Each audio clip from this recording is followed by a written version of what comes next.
EU crew for Italian flag to embark.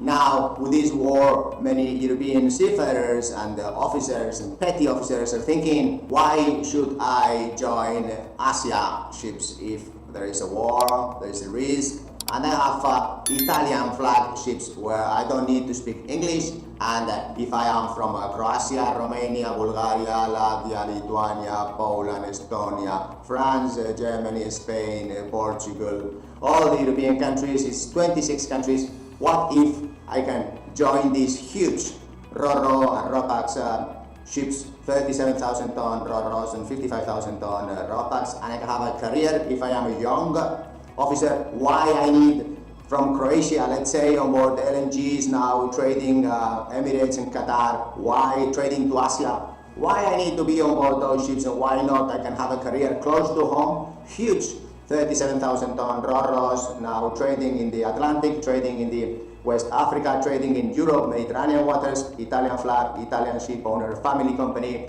I get as AB 3,100 euros, always 2,200 if I have no experience on board these Ro-Ro cargo ships. Then electricians 3,200, plumber, fitter, bosun, same, cook 2,800 euros net. Why do I need to join these ships that trade to Asia whilst we have European flag and we can help European ship owners? And also, if I am from north, the Baltic, I am a woman, there's not many men there, I can go to the Italian flag, there's many Romeos in the Italian flag, yes. Why not join these companies long term?